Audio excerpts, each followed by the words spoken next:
Imagine someone offers you a perfectly fair game. You flip a coin. Heads, you win $100. Tails, you lose $100. Despite the completely even odds, most people decline the offer.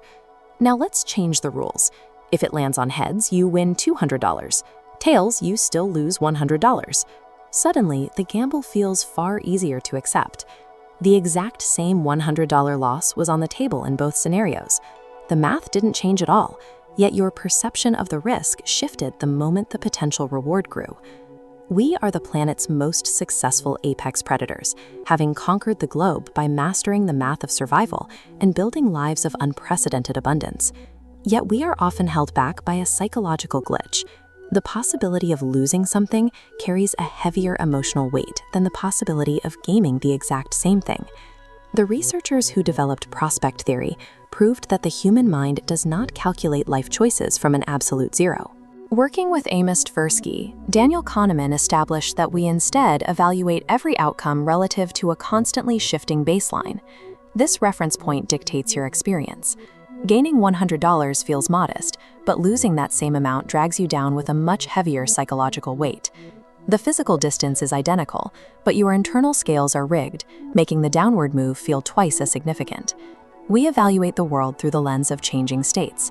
This makes us inherently biased against any movement that drops below our current baseline. This bias is known as the endowment effect.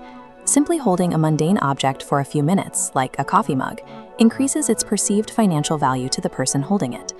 Once an object enters the circle of ownership, giving it up triggers our internal loss machinery, making a neutral trade feel like a personal sacrifice. We apply this same logic to our entire life situation. Our current jobs, the cities we live in, and long-term relationships all serve as our new reference points. Even when a new path offers massive potential gains, the uncertainty of leaving our current state can paralyze us. We focus on the potential losses of moving, which often outweigh the benefits of starting something new. This fear of losing the familiar traps us in suboptimal lives. To our ancient brains, staying put often feels mathematically safer than risking the known for the unknown. In ancient environments, this hypersensitivity to loss was a vital survival strategy. Losing an essential resource like food or shelter was frequently fatal, while failing to secure a surplus was merely a missed opportunity. The modern world constantly exploits this survival instinct. Warnings like "only two left" or countdowns on free trials artificially shift your reference point.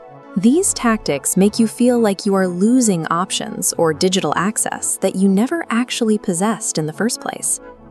However, recent science suggests this instinct is highly flexible.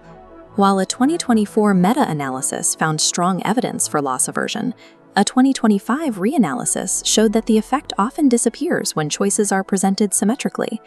The law of loss aversion appears to be a context-dependent response that fluctuates based on how a choice is presented, rather than an unbreakable rule. Knowing this, we can return to that opening $100 gamble with a different perspective.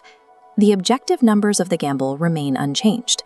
The fear associated with the coin flip was generated by the brain's specific framing of the reference point. Our brains were built to intensely feel the friction of change. We don't process static wealth. We process the movement between states.